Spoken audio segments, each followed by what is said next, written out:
Hello बच्चों, let's see this question. Which of the following produces hydrolith with dihydrogen? Options are magnesium, aluminium, copper and calcium. Hydrolith इनमें से कौन सा produce करेगा by directly reacting with dihydrogen? चलिए question को solve कर लेते हैं बच्चों. और सबसे पहले तो ये देखते हैं कि इस क्वेश्चन को सॉल्व करने के लिए हमारे पास कौन से की कॉन्सेप्ट की जानकारी होनी चाहिए. देखो, ये जो सवाल है ये बेसिकली हाइड्रोलिथ का सवाल है ना. हाइड्रोलिथ पता होना चाहिए हमें कि क्या होता है.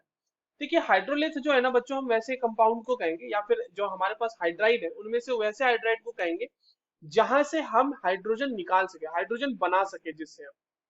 तो बेसिकली अगर आप देखो यहाँ पर कि आपके पास जो चार ऑप्शन है एम जी, एल या फिर सी यू या फिर कैल्शियम, देखो इसके हाइड्राइड्स कौन कौन से होंगे. तो एम जी जो होगा वो होगा MgH2. ठीक है. और ये एक पॉलीमेरिक हाइड्राइड होता है बच्चों.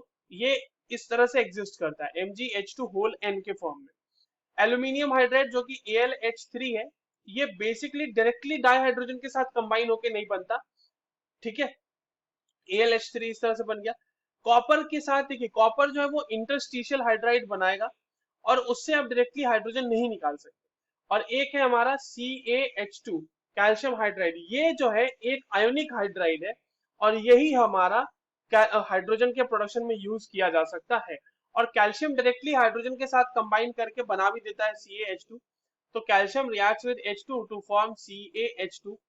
ठीक है. और जब इसे हम वाटर के साथ रिएक्ट कराएंगे, 2H2O के साथ रिएक्ट कराया हमने, तो ये बनाया calcium hydroxide plus 2H2 gas. ठीक है. तो हाइड्रोजन का प्रोडक्शन हुआ यहाँ पर, इसीलिए कैल्शियम हाइड्राइड को हम हाइड्रोलिथ कहते हैं. ठीक है. Calcium hydroxide is use for, और इसको जो है यूज भी किया गया इसे बहुत 1940s के समय में इसे हाइड्रोजन प्रोडक्शन के लिए यूज किया गया. क्योंकि एक तो कैल्शियम हाइड्राइड बहुत ही स्टेबल हाइड्राइड होता है, बहुत ही स्टेबल हाइड्राइड होता है. और स्टेबल हाइड्राइड होने के साथ साथ हम इसका वाटर के साथ रिएक्शन करा के आसानी से हाइड्रोजन प्रोडक्शन करा सकते हैं.